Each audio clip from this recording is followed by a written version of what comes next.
Have you ever believed that the coincidences in life were just random? That meeting someone by chance, missing a bus, or reading a meaningless line of text along the road was nothing more than the chaos of an indifferent universe?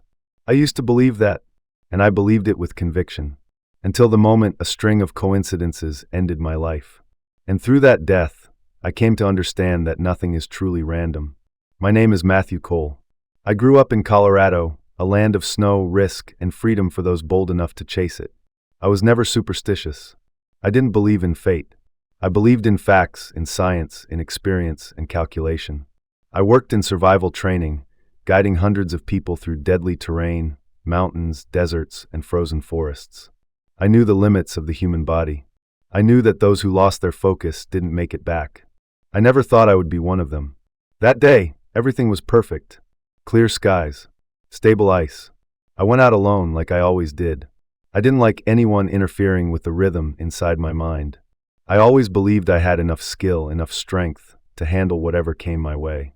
But there was something I didn't understand. Some things don't fall under strength or skill. They fall under the architecture of the universe. And the universe doesn't need your belief to function. I skated across a frozen valley lake, marked as safe on an old topographic map. But the map hadn't been updated. The temperatures in recent weeks have been unusually high. That ice wasn't as thick as I thought. And just as I began to pick up speed, I heard the crack. That sound wasn't like anything I'd heard before. It wasn't sharp, it wasn't clean, it was like a muffled whisper being strangled. A warning far too late. I had no time to react. The ice beneath my feet exploded, and I fell. The cold hit me like an invisible punch. The black water pulled me under, dragging me away from the dim layer of light above. I thrashed, but I couldn't find direction. The ice had collapsed overhead, there was no way out. I knew I had less than 3 minutes. But I didn't panic. My body didn't shake. And then something strange happened. I didn't feel fear. I only felt surrender, a complete letting go. As if some part of me had already known this would happen. As if death weren't something foreign, but a door quietly swinging open. And in that moment, I saw the light again, not sunlight, but another kind of light. A light that didn't shine from any one place, yet seemed to be everywhere at once. And then I was no longer in the water, no longer inside my body, but I was still aware. The only question that echoed through me wasn't, am I dying? But rather, why does this feel so familiar? In the next part, I'll tell you about something stranger than death itself, the feeling of stepping outside of time, the experience of knowing everything without needing to think, and the moment I realized that every moment of my life, even the smallest ones, had been connected by a mysterious blueprint called synchronicity. You think you understand what time is? I did too. Until I fell out of it. There was no moment when I left my body. No snap. No pull. No door opening. It was simply that, all at once, I was no longer a body. No more cold. No more water. No more me. And yet, awareness remained. A kind of awareness that didn't involve the senses. I didn't see with my eyes. I didn't hear with my ears. I didn't think with my mind. But I knew. I knew everything. Quietly. Undeniably. Not like solving a problem, but like remembering something ancient, something that had always been there, waiting for me to be silent enough to notice. I was no longer somewhere. I was everywhere. I was in space. I had no shape. But I was still me.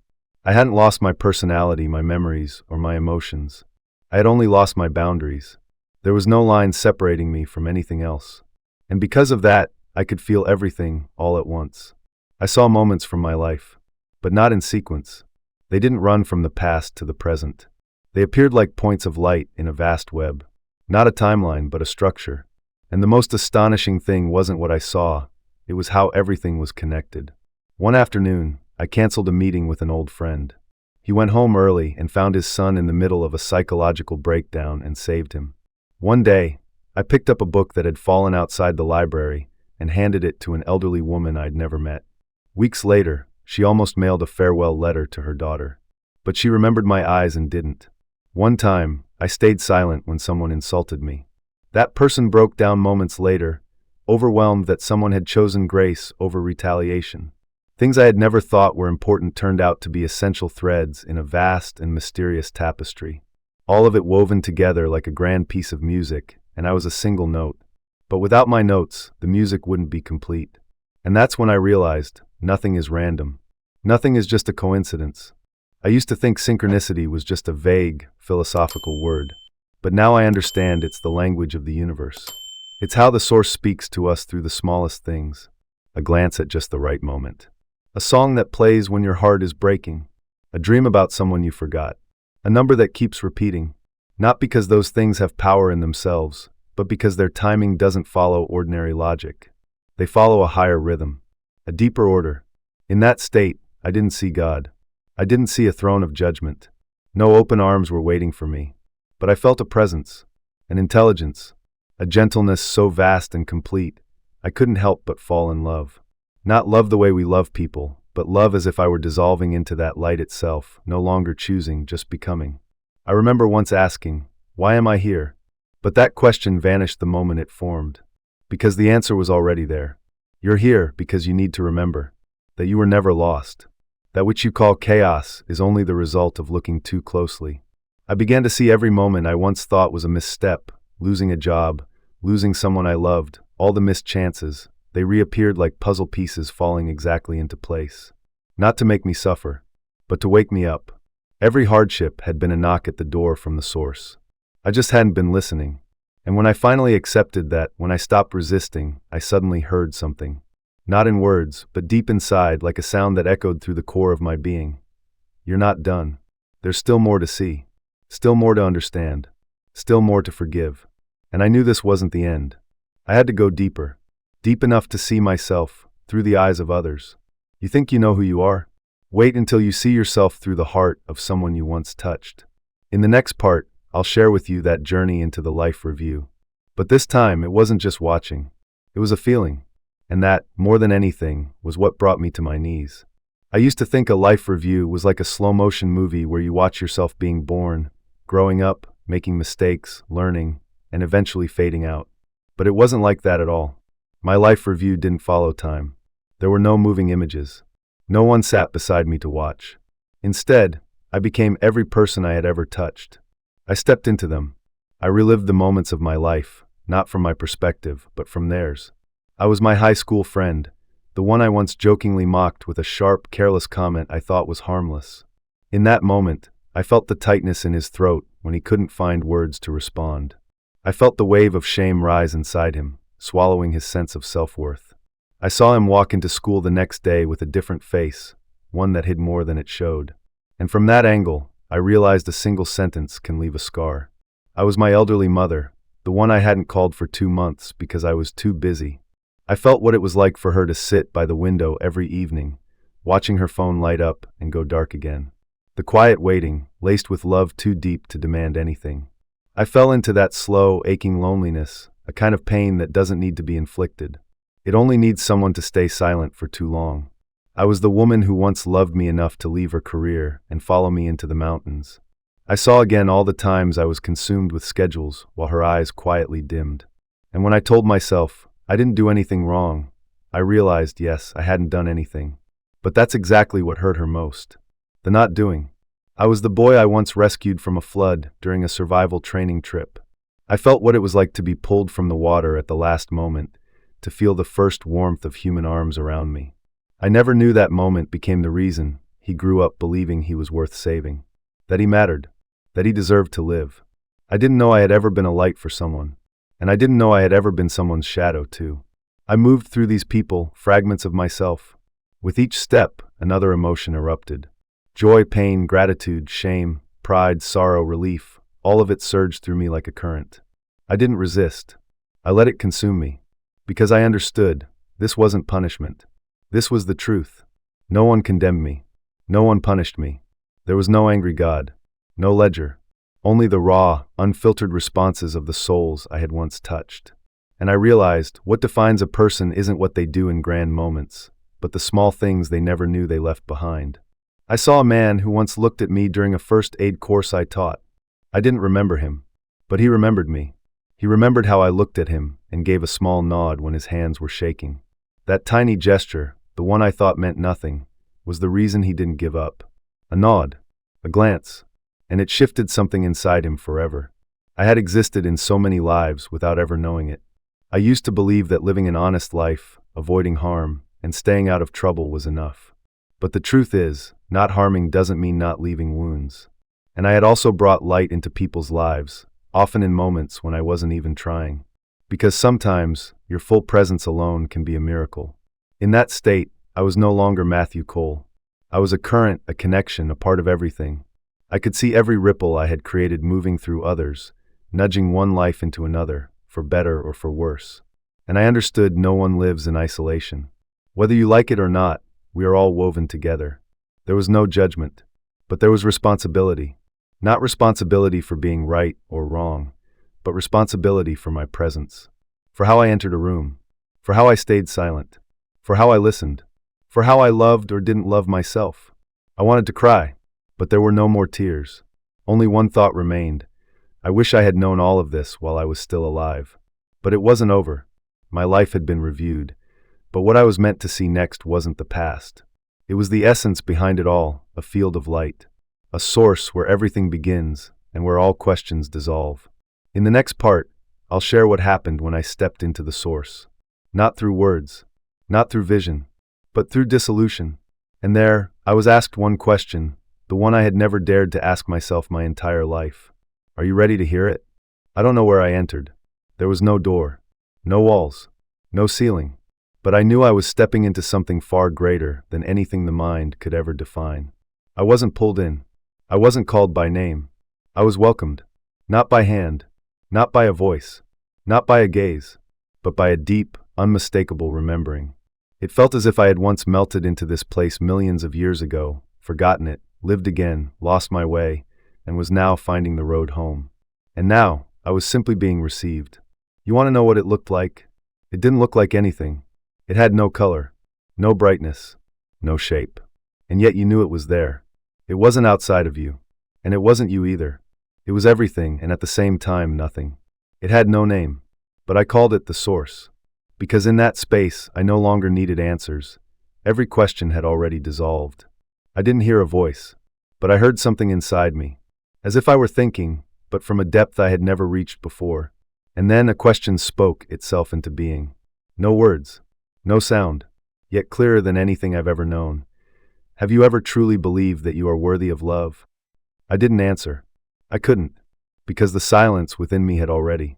I, Matthew Cole, the man who had always lived with strength, independence, discipline, self-control, had never truly believed I deserved love unless I earned it. Unless I proved it. Unless I was good enough, strong enough, perfect enough. And I saw throughout my life how I had tried to earn what I should never have needed to earn. I loved others as if asking permission to be loved back. I worked hard, not always from kindness, but from the fear that without achievement, I would be left behind. I kept running, but I never knew where I was running to. And the source did not judge me. It simply remained. It didn't push me. It didn't reject me. It just embraced me, like an invisible light pouring through every memory I had, every layer of my spiritual skin, every hidden crack I'd tried so hard to cover. And piece by piece, I began to soften, as if finally, a child within me was being held, for no reason at all, other than because it always should have been. I didn't understand the source. I became the source. For a moment, I was no longer me. I was everything. I could feel every living being born, dying, loving, breaking all at once. Nothing was separate. No boundaries. We were one. And then the source spoke again, still without words. But it entered me the way light passes through skin. There is nothing you have ever done that made you less worthy of this love. And there is nothing you must do to deserve it. I don't know how long I remained there. Time didn't exist. Everything happened all at once. I saw my father's eyes when I was a child. My mother's trembling hand brushes my hair. I saw myself at 14, staring into a mirror, hating myself so deeply I wanted to disappear. I saw myself at 37, watching someone I loved walk away and doing nothing to stop her. I saw myself at 42, slipping on ice, crashing through the frozen surface. And now, I was dissolving into what had always been there, pure, unconditional love. No one forgave me, because the source never needed to forgive. It only loved. And in that moment, I let go of everything. No more proving. No more striving. No more trying to understand. There was only gratitude. And as I dissolved into the source, I truly thought I would remain there forever. Who would want to return after tasting something so completely pure? But then something else happened. I saw a stream of light like data. It wasn't an image.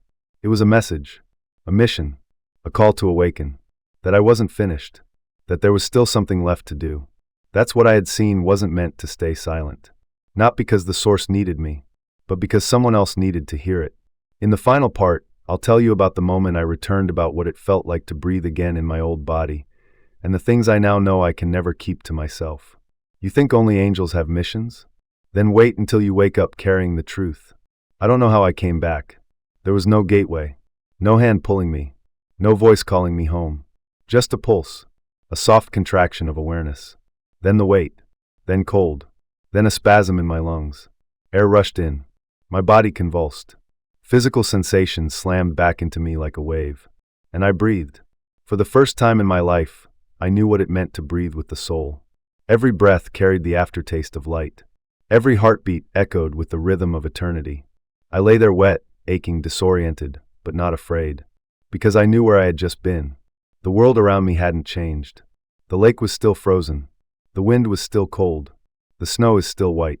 But I was no longer the same. I looked at my trembling hands and didn't see weakness. I saw a miracle, a living machine powered by something undefinable, conscious love. I didn't scream. I didn't call for help. I didn't try to explain. I just sat there for a long, long time. And for the first time, I wasn't thinking about what to do next. I was simply present. The next day, I returned home. No one knew what had happened. I wasn't on the news. I didn't post anything online. I didn't feel the need to convince anyone. Because I understood, faith doesn't come from stories. It comes from contact. And I began to change. Not loudly. Not dramatically. I just lived more slowly. I looked at people more intentionally. I listened longer. I spoke less. I started paying attention to every little coincidence I once brushed off, a number repeating itself. A song playing at the perfect moment. A chance encounter. A gust of wind in the middle of an otherwise still night. I no longer thought, that's random. I thought, the universe is speaking. I started talking to my mother again, not out of duty, but because I knew her voice was one of the first sounds that made me choose to stay in this life. I reached out to an old girlfriend, not to rekindle anything, but just to say what I'd never said. I'm sorry I didn't see you. I visited my father's grave not with tears, but with a question. Can I love myself the way you once loved me? I didn't become a preacher. I didn't start giving sermons. I simply lived like someone who knew that every step I took might be the answer to someone else's silent cry for help. When I meet someone in despair, I don't rush to offer advice. I just sit with them, long enough, the way the source once sat with me, doing nothing, just being there. And slowly, I began to understand this was my mission. Not to go around telling people about the source, but to become a moving piece of the source in ordinary life. So that someone by chance might catch my gaze and remember they are not alone. I don't know why I was allowed to return. I'm not sure I was chosen, but I'm certain of one thing: none of us is random. No pain is misplaced. No meeting is meaningless. Not even this one. Not even this moment, right now, as you're hearing my story. That too is not an accident. You might think you're just watching a video, but maybe, just maybe, this is synchronicity. A message from the universe. A soft tap on your shoulder. A whisper saying, remember who you are. I once died believing I was disconnected from the rest of the world. But I came back because I finally understood one thing. Nothing is random. Not even the fact that you're still here. I don't know how long I remained in that state. There was no sense of time. No waiting. No more questions. I had dissolved into the light. And I truly believed I would stay there forever. But then something brushed against me. Not light. Not warmth. It was the will to live. A pull not from within, but from beyond. Something or someone wanted me to stay in this world. Not with words, but through a grip. I woke up, not the way you wake from sleep, but as if being yanked out of an invisible current. For the first time in what felt like eternity, I felt cold. Piercing cold. Painful cold. My lungs screamed in desperation. And then a scream. Not mine. Someone else was shouting. Fighting to keep me here. Pressing down on my chest. Trembling. Gasping. I didn't know who they were, but I knew they had once crossed my path. In some way, I was saved. Not by an angel, not by fate, but by a stranger who showed up at the exact place at the exact moment because he had randomly changed direction 10 minutes earlier. His name was Eli Martinez, 24 years old, a senior studying meteorology. Not a rescue worker. Not a hero. Just someone who had taken a wilderness survival course with me 3 years prior. I didn't remember him, but he remembered me. Later, Eli told me that he had originally planned to ski east that morning, but a strange feeling made him turn left instead. Something felt off about the ice. Then he saw a glove drifting just below the surface. And he didn't think. He just dove in. The same way I once pulled a boy from a flood 10 years ago. And now I was that boy. When I coughed up the water, when I gasped that first breath back into my broken body, when I looked into the eyes of the one who pulled me from death, I didn't see weakness. I saw the connection. There was no rescuer. No rescue. We were simply two threads in the same current of synchronicity, a harmony so precise, so humbling, it would shake even the most logical soul to the core. I came back, not to tell a strange story, but to live a different life. Not completely different like in a novel. I'm still Matthew. I still have a job. I still have fears. I still carry my little habits. But now, I live with a kind of awareness I never knew I needed. I started noticing more. The little things. A careless word. A stranger's glance. I no longer drift through life the way I used to. I began to understand that everything is a signal. A song that keeps looping in your mind. An old friend suddenly reached out. A dream that wakes you in tears. They're not random. They're invitations. I called my mother. Not to say I'm okay, but to say I miss you. I met with Eli, the one who pulled me from the ice, and we didn't say much. We just sat by that same lake. Two people. Two lives. Two souls who knew they had once been joined by something far greater than either of them. I don't share this story so you'll believe it. I share it because maybe somewhere you needed to hear it. Not to fear death, but to start listening to life. Because if you pause long enough, you'll realize the universe is never silent. I once died believing I was alone in a chaotic world. But I came back knowing this. Everything is connected. Everything is right on time. Everything has a purpose. Even the one who saved me.